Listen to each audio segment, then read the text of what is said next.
Why haven't you tried electric yet? ഒരു ചോദ്യം. The main thing is the responsiveness of this CLK 280 is a lot more than the previous one. What is your dream car? And what all are your dream car? നമുക്കൊന്നും ഒരു വണ്ടിയിൽ ഒതുക്കൂല.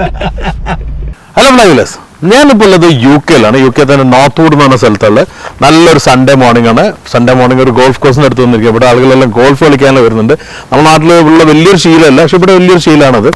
ഗോൾഫിനെല്ലാം പോകാൻ പറ്റുന്ന ഒരു രീതിയിലുള്ള വണ്ടി ഞാൻ കൊണ്ടുവന്നില്ല. മെർസിഡീസ് ബെൻസിന്റെ CLK കാബ്രിയോല്. പറയാൻ കാരണം വെച്ചാൽ ഇവിടെ പലരുടെയും ട്രെൻഡാണ് ഗോൾഫ് കാർട്ടിൽ എടുത്ത് പോകുമ്പോൾ അല്ലെങ്കിൽ ഗോൾഫിന്റെ ബാഗിലെടുത്ത് പോകുമ്പോൾ ചിലപ്പം ബൂട്ടിൽ വെക്കാൻ പറ്റില്ല, ബാക്കിലെ സീറ്റിലെല്ലാം വെച്ച് പോകാറുണ്ട്. അതിങ്ങനെ ഒരു സമ്മർ സണ്ണി ഡേ എല്ലാകുമ്പോൾ ശരിക്കും അറേഞ്ച് ചെയ്യും. ഈ വണ്ടി എന്തിനാ കൊണ്ടുവന്നതല്ലേ, മെർസിഡീസ് ഓഗസ്റ്റ് 8 ഇന്ത്യയിൽ ഇറങ്ങാൻ പോകുന്ന CLE കാബ്രിയോലിന്റെ പിൻഗാമിയാണിത്. ഇതിൽ നിന്നാണ് CLEയിലേക്ക് എത്തിയുള്ളത്. ഇതിന്റെ ബ്രദറിലോന്റെ വണ്ടിയാണ്. നമുക്ക് ഈ വണ്ടിയെ കുറിച്ചുള്ള വിശേഷങ്ങളും ബ്രദറിനായിട്ടുള്ള എക്സ്പീരിയൻസ് എല്ലാം ഷെയർ ചെയ്യാം. On my flywheelers, welcome to ഫ്ലൈവിൽ.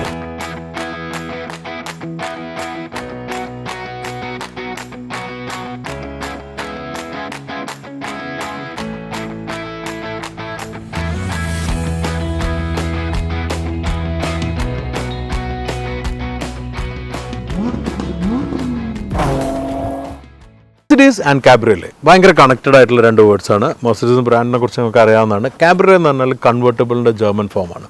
മെർസിഡീസിൻ്റെ തുടക്കം കാലം മുതൽ തന്നെ ഒരുപാട് കൺവെർട്ടബിൾസ് വന്നിട്ടുണ്ട്. ഒരുവിധ എല്ലാ സീരീസിലും ഒരു കൺവെർട്ടബിൾ ഉണ്ടായിട്ടുണ്ട്. ഞാൻ പറഞ്ഞത് പഴയ കാലം മുതലാട്ടോ. ഇന്നിപ്പോൾ നമുക്കറിയാം E-ക്ലാസ്, S-ക്ലാസ്, E-ക്ലാസ് എല്ലാം വന്നാലും കൺവെർട്ടബിൾസിൻ്റെയും കൂപ്പേൻ്റെ എണ്ണം കുറഞ്ഞിട്ടുണ്ട്. പല കാരണങ്ങളുണ്ടായിരുന്നു. അതിൻ്റെ ഇടയ്ക്ക് ഞാൻ പറയാം, ഒരുപാട് ആൾക്കാർ ഇങ്ങനെ ഗോൾഫും കാറിലിട്ട് പോകുന്നത് നമുക്ക് കാണാൻ പറ്റും. കാരണം അവരുടെ മെയിൻ ഡേ ആണ്. ഇതിൻ്റെ ബാക്കിലുള്ളൊരു അടിപൊളി ബിൽഡിങ്ങൾ കണ്ടില്ല, അതാണ് ഗോൾഫ് ഹൗസ് ഇവിടുത്തെ. ഓക്കെ, കാബ്രിയോലിനെ കുറിച്ച് പറയുകയാണെങ്കിൽ നമ്മളിപ്പം ഇന്ന് കാണുന്ന ഒരു സെഗ്മെൻറ്റിൽ E-ക്ലാസ്സിലെ സെഗ്മെൻറ്റിലാണ് ഈ CLK വന്നിരുന്നത്. C-ക്ലാസിൻ്റെ കാബ്രിയോലെയും കൂപ്പയായിട്ടായിരുന്നു വന്നിരുന്നത്. ബേസിക്കലി E-ക്ലാസ് ആണെങ്കിലും ഇതിൻ്റെ അണ്ടർപിന്നിങ്സും അതുപോലെ തന്നെ കുറേ എഞ്ചിനീയറിംഗിൽ C-ക്ലാസ്സിനായിരുന്നു വന്നിരുന്നത്. അത് ഈ ജനറേഷൻസിലാണ് അങ്ങനെ വന്നത്. അത് ആദ്യം ഉണ്ടായിരുന്ന 124ൻ്റെ E-ക്ലാസിൻ്റെ കാബ്രിയോലെ കൂപ്പ വരെയായിരുന്നു നിന്നിരുന്ന E-ക്ലാസ് ആയിട്ട്. പിന്നെ വന്ന CLK മുതൽ E ആൻഡ് Cൻ്റെ കോമ്പിനേഷനാണ്. അങ്ങനെ 96 വന്ന CLK ഇതിൻ്റെ മുമ്പത്തെ ജനറേഷന്, ഇത് സെക്കൻഡ് ജനറേഷൻ. പിന്നെ വന്നത് വീണ്ടും ഈ കൂപ്പെ ഈ കാബ്രിയോലെ എന്നുള്ള രീതിയിലായിരുന്നു. അതെല്ലാം ഇന്ത്യയിലും വന്നിരുന്നു. പിന്നീട് വന്നത് വീണ്ടും CLE എന്ന പേരിലേക്ക് നോമൻക്ലേച്ചർ മാറാണ്. അതാണ് ഇപ്പോൾ ഇന്ത്യയിൽ ഇറങ്ങാൻ പോകുന്നത്. അപ്പോൾ ഈ രണ്ട് മോഡൽ CLK എന്നുള്ളത് ഇന്ത്യയിൽ വന്നിരുന്നില്ല, ഫസ്റ്റ് ജനറേഷൻ സെക്കൻഡ് ജനറേഷൻ. പക്ഷേ CLKയിൽ ഒരുപാട് എക്സൈറ്റിംഗ് ആയിട്ടുള്ള വണ്ടികൾ വന്നിട്ടുണ്ട്. CLK GTR, CLK DTM, CLK LM, ഇങ്ങനെയുള്ള കുറേ വണ്ടികളും അതേപോലെ തന്നെ CLK ബ്ലാക്ക് സീരീസ്, ഇങ്ങനെ കുറേ വണ്ടികളുണ്ട്. നമ്മളെ ഫേമസ് ആയ ജെർമി ക്ലാക്സണിലുള്ള ഫേവറേറ്റ് വണ്ടികളാണത്. അപ്പോൾ ഈ വണ്ടികളെല്ലാം ഈ രണ്ട് ജനറേഷനിലായിരുന്നു വന്നിരുന്നത്. അതിൽ തന്നെ സെക്കൻഡ് ജനറേഷൻ, അത് എൻ്റെ ബ്രദറിലാണ് ഈ രണ്ട് ജനറേഷൻ ഉപയോഗിച്ചിട്ടുണ്ട്. അപ്പോൾ ഇത് സെക്കൻഡായിട്ട് വന്നിരിക്കുന്നത്. ഇത് 2007 വണ്ടിയാണ്. 2007 ശേഷം 2009 വരെയായിരുന്നു ഈ പ്രൊഡക്ഷൻ ഉണ്ടായിരുന്നത്. പിന്നെ അത് വീണ്ടും E-ക്ലാസ് കാബ്രിയോലെ, അത് 2-3 ജനറേഷൻ വന്നിട്ടാണ് CLE ആയിട്ടുള്ളത്. സോ ബേസിക്കലി ഇതാണ് CLEയുടെയും അതുപോലെ CLKയുടെയും കാബ്രിയോലിൻ്റെ എല്ലാം ഒരു സ്മോൾ ഹിസ്റ്ററി. നമുക്ക് ഈ വണ്ടിനെ കുറിച്ച് നോക്കാം. ഇത് ബേസിക്കലി E-ക്ലാസിൻ്റെ ഡിസൈനിങ്ങിൽ അതുപോലെ തന്നെ ഒരു സ്റ്റേബിളിൽ വന്നിട്ടുള്ള C-ക്ലാസിന് അണ്ടർപിന്നിങ് ആയിട്ടുള്ള വന്നിട്ടുള്ള മോഡലാണ്. അതുകൊണ്ട് തന്നെ നമുക്ക് E-ക്ലാസിൻ്റെ കുറേ എലമെൻറ്റ്സ് അതുപോലെ തന്നെ C-ക്ലാസിൻ്റെ ചില എലമെൻറ്റ്സ് നമുക്ക് ഇതിൽ കാണാൻ പറ്റും. So let's check it around.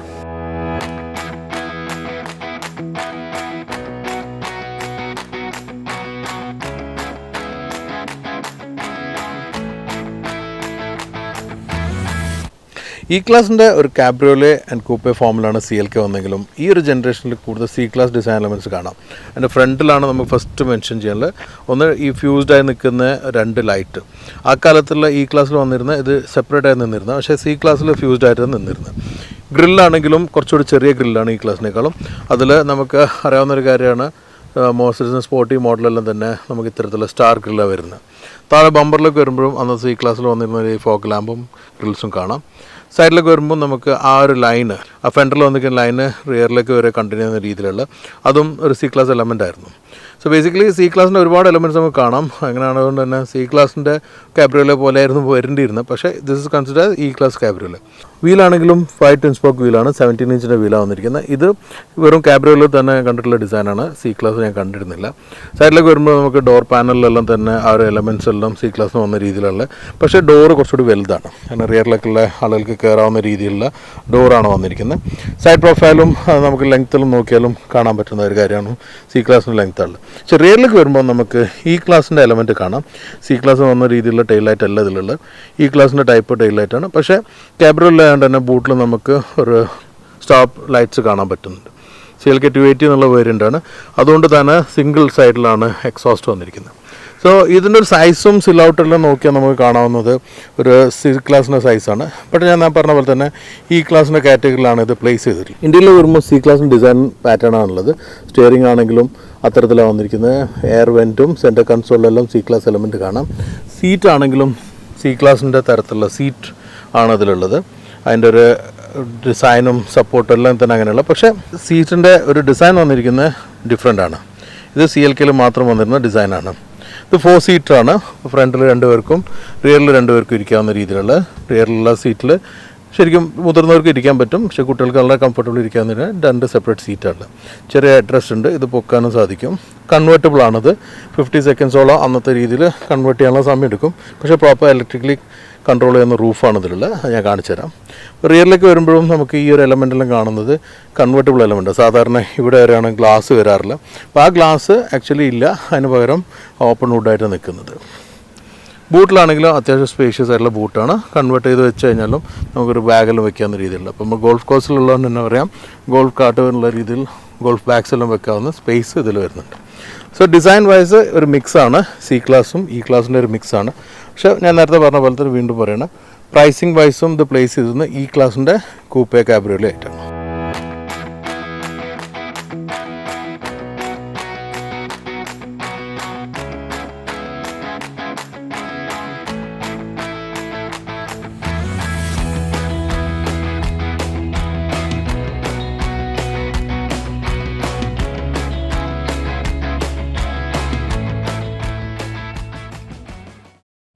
ഈ ബെൽറ്റ് എല്ലാം നമ്മൾ പുതിയ വണ്ടികളിൽ കാണുന്ന പോലെ തന്നെ പണ്ടേ മോട്ടോർസൈക്കിൾ ഇങ്ങനെ പുറത്തേക്ക് വരും. അത് സപ്പോർട്ടിംഗ് എലമെന്റ് ആണ്. അപ്പൊ അതിലേക്ക് പോകുന്നതിന് മുന്നേ this is Sadiq Kasim, my brother in law. അസ്സലാമു അലൈക്കും. സാദിഖ് കാക്ക ഓസ്ട്രേലിയയിലും നൈജീരിയയിലാണ് വളർന്നതുകൊണ്ട് മലയാളം കുറച്ച് മോശമാണ്. എന്നാലും മലയാളത്തിൽ സംസാരിക്കാം. 2 കൊല്ലം പുറക്കൊള്ളിലുണ്ടായിരുന്നു അല്ലേ? ഒരു കൊല്ലം. അപ്പൊ 1 കൊല്ലം പുറക്കൊള്ളിൽ പഠിച്ച ആ മലയാളം വെച്ച് പിടിക്കാം. വണ്ടി ഓടുമ്പോ സാദിഖ് കാക്ക പറയൂ. അപ്പൊ എത്ര ആയി ഇപ്പൊ ഈ വണ്ടി ഉപയോഗിക്കുന്നത്?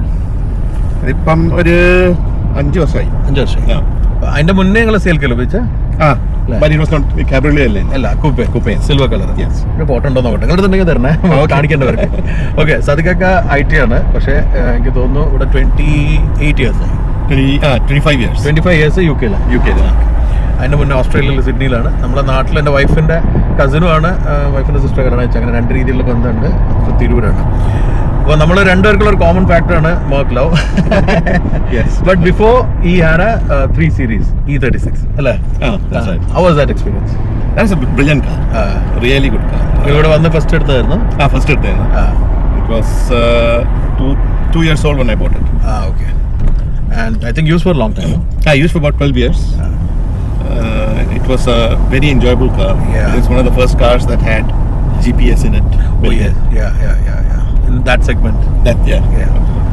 One fact is that പലരും പണ്ട് മുതലേ പറഞ്ഞിട്ട് BMW-ലാണ് ഫസ്റ്റ് GPS വന്നത്. But actually first one was 140S class. പക്ഷേ BMW കുറച്ചുകൂടി അത് എന്താ പറയുക സിവിൽ ജനറലൈസ് ചെയ്ത് മറ്റുള്ള വണ്ടികളിൽ 3-ലും 5-ലും കൊണ്ടുപോകണം. ജസ്റ്റ് കോൺട്രോ S class initial.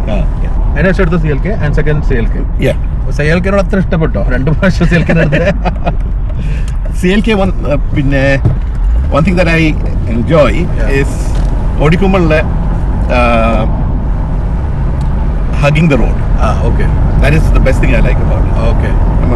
If you're going around a curve or around a roundabout, you can keep your speed and have that confidence that the car slip ആവില്ല. ആ ഫീലിംഗ് സ്പോട്ടിനെസ് ഉണ്ട്. ഡൈനാമിക്സ്. ഓക്കെ. സോ അപ്പം പഴയ CLK ഉപയോഗിച്ച സമയത്തുള്ളതും ഉള്ള തമ്മിലുള്ള experience how was it like? ഇത് കുറച്ചും കൂടി സ്പോർട്ടിയാണ്. ഇത് പിന്നെ മാനുവലായിട്ട് ഡ്രൈവ് ചെയ്യാൻ പറ്റും വേണമെങ്കിൽ. ടെക്ട്രോണിക് സെറ്റിംഗ് ഉണ്ട്. The main thing is the responsiveness of this CLK 280 is a lot more than the previous one. By you mean the engine response? Yeah. Okay. Although that was a 320. Yes. It was more powerful, but I found this is a lot more enjoyable to drive. Great. Okay, എനിക്ക് തോന്നുന്നു കഴിഞ്ഞ തവണ ആദ്യം വന്നപ്പോൾ നിങ്ങൾ ഇതിലല്ലേ മറ്റേ stone അല്ലേ, I seen lot of beautiful photo from ഈ കൺവേർട്ടബിളിൽ പോകുമ്പോൾ പ്രത്യേകിച്ച് നമ്മൾ ഈ ഒരു വെതർ, ഈ ഒരു സിറ്റുവേഷൻ, പൊല്യൂഷൻ ഇല്ലാത്തത്, അതും ക്ലോസ് ആയിട്ടുള്ള കാറിൽ പോകുമ്പോൾ നിങ്ങളൊരു ബേസിക് ഫീലിംഗ് ഡിഫറൻസ് ഉണ്ടെങ്കിൽ മെയിൻ ആയിട്ടുള്ള ഡിഫറൻസ് ഇപ്പം UK ലണ്ടനിൽ വെതർ അപ്പ് ആൻഡ് ഡൗൺ. ഇപ്പം ഇന്നത്തെ ദിവസം മാതിരിയാണെങ്കിൽ clear blue skies, the sun is starting to come out, you can enjoy the weather by driving. That is a main thing.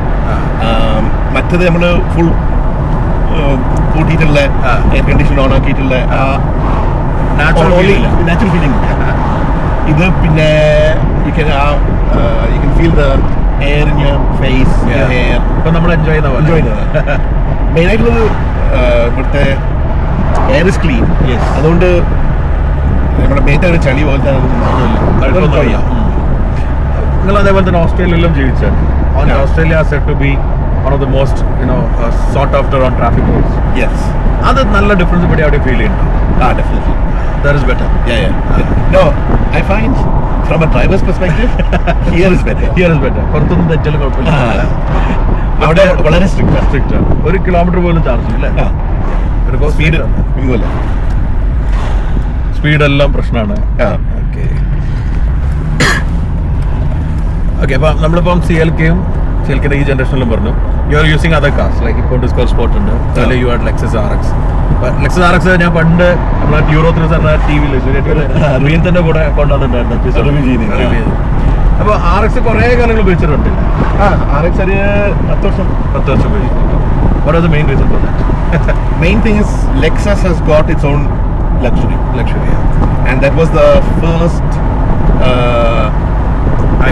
hybrid that was released. So, and it had a lot of features that was by default built into it. That's one thing about the Lexus by itself anyway. Okay. The seats are heated, and you've got memory in all the seats and other sort of things. പിന്നെ ഉണ്ടായിരുന്നത് അതിൻ്റെ drive വളരെ സ്മൂത്താണ്. Lexus driving itself is it is not a sporty car, but it's an enjoyable drive. ഇപ്പം long 8-hour ഡ്രൈവിൽ പോയാൽ ഒരു ക്ഷീണം തോന്നും. വെറാസ് ഇതിപ്പം നമ്മൾ ഒരു 8-hour ഡ്രൈവിൽ പോയാൽ ക്ഷീണം കുറച്ചുണ്ടാവും, because it is a bit sporty and it asks more of your driving skills. You're working on about Discovery Sport, I find it is not a luxurious car. It's a good SUV. More utility based. And Discovery ഇപ്പം RX 400 luxury features ഒന്നും. അപ്പോൾ normally like you use 4 brands at least പിന്നെ Toyota ഉപയോഗിച്ചു. Normally ലെക്സസിന് എല്ലാവരും പറയാനുള്ള ഒരു reliability, headache free car എന്നുള്ളത് നിങ്ങളുടെ എക്സ്പീരിയൻസിൽ എങ്ങനെയായിരുന്നു? 100%. Headache free ആണ്. Maintenance wise it was quite low. And another concern, right, but when you are talking I realize പലർക്കും പഴയ ബെൻസിൽ എടുക്കാൻ പേടിയുണ്ടാവും. But you said this is a good choice. Yes. നിങ്ങളിപ്പോൾ ഒരു മെയിൻ്റെനൻസിൻ്റെ അതെല്ലാം പറഞ്ഞു, you can share it to them also, right? Maintenance ഇപ്പം ഈ 2007. So it has done quite a few years. But the maintenance of the car, the engine is perfect. ഇപ്പം gearbox also I felt. Gearbox is still smooth, right? Very smooth. The 133 miles clock is 1.33 miles ആണ് kilometer അല്ല. It's almost around 2 lakhs kilometers. That's right. Left to right. So 2 lakhs kilometer നമ്മളിപ്പം regular use ചെയ്തിട്ടും ഒരു പ്രശ്നം ഇല്ല എന്നുള്ളതാണ് സദ്യാകൻ്റെ ഒരു experience. ഇപ്പം മെയിനായിട്ടുള്ള ഇപ്പം കഴിഞ്ഞ മാസം ഞാൻ ഇതിൻ്റെ ഇയർലി സർവീസിങ് ചെയ്തു. Just oil service, filters, plugs. And it comes to less than 200 pounds. Which for ഡിസ്കവറിക്ക് book ചെയ്യുന്നാൽ അതൊരു 600-700 ആവും. ആ ഡിഫറൻസ് 600 200 pounds എന്നാലും നമ്മുടെ നാട്ടിലെ 20,000 രൂപയുടെ താഴെ ഇയർലി അല്ലേ? So that's A difference. പലരുടെയും ഒരു മിസ്കൺസെപ്ഷൻ ആണ് എക്സ്പെൻസീവ് ആണ് പഴയ ലക്ഷറി കാർ. മെർക്കിൻ്റെ കേസിൽ ഡിഫറൻറ്റ്. ഓക്കെ, സോ ഞാനിപ്പോൾ പറയുകയാണെങ്കിൽ ഞാൻ നല്ലതാണ് ഇത് ഓടിച്ചത്. ഇവിടെ വന്ന് 2-3 ദിവസത്തേക്ക് നമ്മൾ കുറേ കാലമായിട്ട് കണ്ടിട്ട് കാണുന്നുണ്ടെന്ന് ബ്രേക്ക് എടുത്ത് വന്നതാണ്. And I really enjoy driving this car. So very left really enjoy. ഒന്നാമത് നമ്മളിപ്പോൾ ഉള്ള ഈ നോർത്ത് എന്ന് പറഞ്ഞു കഴിഞ്ഞാൽ കുറേ പറഞ്ഞ ഗ്രീനും കുറച്ചൊരു കൂളായിട്ടുള്ള സ്ഥലമുണ്ട്. ഈ നമ്മൾ കൺവേർട്ടബിളിൽ ശരിക്കും ഇത് എൻജോയ് ചെയ്യാൻ പറ്റി. That's A best part I file. ശരിക്കും നമ്മൾ ഇന്നലെ ബെറ്റർ ക്ലൈമറ്റ് ആയിരുന്നു അല്ലേ? ഇന്നലെ നമ്മളൊരു ഫംഗ്ഷൻ ടൈപ്പ് ഇന്നലെ തന്നെ ഷൂട്ട് ചെയ്യണം വെച്ചാൽ നമ്മൾ ഗ്രീൻ ഹിൽസിൽ പോകാമെന്ന് കരുതിയിരുന്നു. ബട്ട് ഒരു ഫംഗ്ഷൻ കഴിയാൻ ലേറ്റ് ആയി, പിന്നെ climate change. But today also not bad. ഇപ്പോൾ സണ്ണ് വന്നുകൊണ്ടിരിക്കുകയാണ്. എനിക്ക് മടങ്ങാറായി. ഞാൻ അപ്പോൾ ഇത് കഴിഞ്ഞ നേരെ എയർപോർട്ടിലേക്കാണ്. ബട്ട് എക്സ്പീരിയൻസ് അടിപൊളിയായിരുന്നു. നമുക്ക് ഈ UK-യിലും അതുപോലെ തന്നെ അതേപോലെ തന്നെ യൂറോപ്പിലെല്ലാം വരുമ്പം ആണ് ശരിക്കും കൺവേർട്ടബിൾ ശരിക്കും ചെയ്യാൻ പറ്റുക. നമ്മുടെ നാട്ടിൻ്റെ ഒരു ഡ്രോബാക്ക് ആണ് നമുക്ക് കൺവേർട്ടബിളിന് പറ്റില്ല എന്നുള്ള. ഒന്ന് നമ്മുടെ atmosphere dusty, and second is like നമ്മുടെ ക്ലൈമറ്റ് ചൂടോ മഴ ഇങ്ങനെ എക്സ്ട്രീം ടൈപ്പ് ക്ലൈമറ്റ്സ് ആണ്. ആൻഡ് തേർഡ് തിങ് നമ്മൾ ആളുകളുടെ ഒരു കൾച്ചർ. ഞാൻ മുമ്പ് പറഞ്ഞിട്ടുണ്ട് ഒരിക്കലും ഞാൻ ബോംബെയിൽ നിന്ന് പൂനെക്ക് ഷൂട്ടിന് പോവാണ്. സെയിം ഈ ക്ലാസ്സിൻ്റെ ക്യാബിനല്ലേ. ഞാൻ കുറച്ച് ഇങ്ങനെ നല്ല റോഡിലെല്ലാം ഓപ്പൺ ചെയ്ത് പോയിട്ട് ജസ്റ്റ് ഒന്ന് ക്ലോസ് ചെയ്തിട്ട് ജസ്റ്റ് ഓവർടേക്കിംഗ് എ ബസ്. അപ്പോൾ ഓവർടേക്കാൻ പോകുമ്പോൾ ഒരു വണ്ടി ഒന്ന് സ്ലോ ഡൗൺ ചെയ്ത് അടുത്ത ഓവർടേക്കാൻ ചെയ്യാൻ പോകുന്നത് തൊട്ട് മുന്നേ what scene is like somebody spitting. ഒരാള് മുറുക്കത് തുപ്പുക. ഞാൻ കരുതുന്നത് ഓപ്പൺ ആയിരുന്നെങ്കിൽ എന്റെ അവസ്ഥ എന്താ. Unfortunately that is our situation. ഇത് നമ്മൾ ഇന്നലെ വന്ന സ്ഥലം അല്ലേ, സ്കൂൾ കമ്പൗണ്ട്. അമേസിങ് സ്ഥലങ്ങൾ അവിടെ. എന്ത് പറഞ്ഞാലും ആ ഒരു ഗ്രീനറിയും ഇപ്പം ഇവിടെ ഈ സ്കൂൾ കമ്പൗണ്ടിൽ we have seen a huge ground. The thing about this place is called Merchant Taylor. ഇവർക്ക് നോർമൽ ഹൈസ്കൂളാണ്, പ്രൈവറ്റ് ഹൈസ്കൂളാണ്. ഒരു 6 ക്രിക്കറ്റ് ഗ്രൗണ്ട്സ് ഉണ്ട്. And is a big cricket player. Captain അല്ല ഇവിടുത്തെ ടീമിന്റെ. പിന്നെ Indian team they coming here for any matches. They come here to practice. Oh nice. ഒരു കാണിച്ചു കൊടുക്കണം നമ്മളെ ഓഡിയൻസിന്. I'll show you the video. ഇതാണ് ആ ഗ്രൗണ്ട്. അടിപൊളി. ഇവർക്ക് നോർമൽ ഹൈസ്കൂളാണ്, പ്രൈവറ്റ് ഹൈസ്കൂളാണ്. ഒരു 6 ക്രിക്കറ്റ് ഗ്രൗണ്ട്സ് ഉണ്ട്. And is a big cricket player.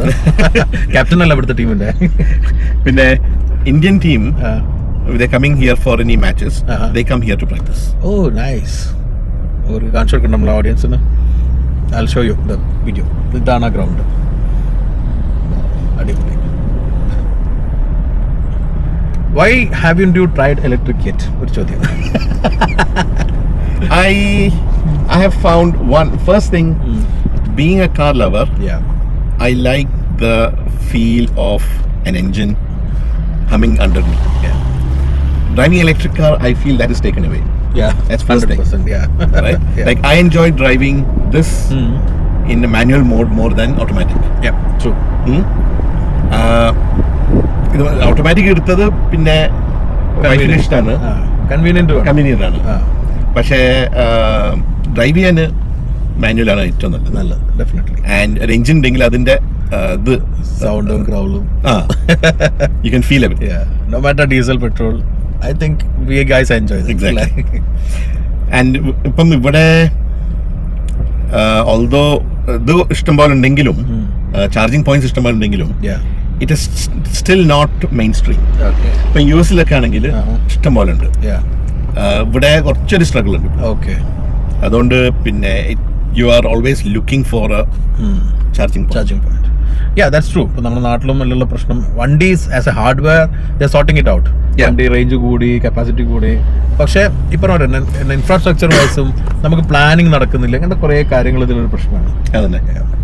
Okay, finally ഒറ്റൊരു ചോദ്യം. What is your dream car? And what all are your dream car? നമുക്കൊന്നും ഒരു വണ്ടിയിൽ ഒതുക്കൂല.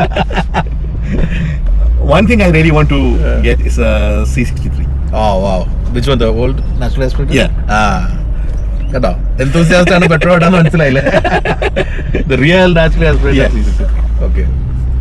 Because I've taken that for a drive a few times. Okay. And the growl that is there, you can really feel it. That engine is something. Yes. അത് പിന്നെ നമ്മൾ മനസ്സിലാവുള്ളൂ. അത് നമുക്ക് മനസ്സിലാവുള്ളൂ. അതെ. Okay. Anything else in the list? No, that's the main thing that I have, that I feel that I'll enjoy a lot more also. So അങ്ങനെയുള്ള വളരെ സെലക്റ്റഡ് ആയിട്ടുള്ള ഒരു ചോയ്സ് ഉള്ള ആൾ കൂടിയാണ്. അതുകൊണ്ട് തന്നെ ഒരുപാട് ലിസ്റ്റ് ഒന്നും പറയുന്നില്ല. But I know what is selected is the best എന്ന്. Great. I think will go back. Yeah. ആ ഷോട്ട് ഒന്ന് എടുക്കാം. Okay. കുട്ടികൾ കളിക്കുന്നുണ്ടല്ലോ. We'll just wind up after this and we can take a shot. Yep. So Sadiq Akka, we'll have to rush now. Yes. Great, and thank you for letting this shoot happen in the morning. അതിനുവേണ്ടി നേരത്തെ എണീറ്റത് തുടങ്ങിയതാണ് and it went well. അപ്പോൾ എന്തായാലും great C63 അടിക്ക് ഞാൻ വരാം. So guys, like and share the video. അടുത്താണ് കാണാൻ. Stay safe and enjoy wheeling. All right.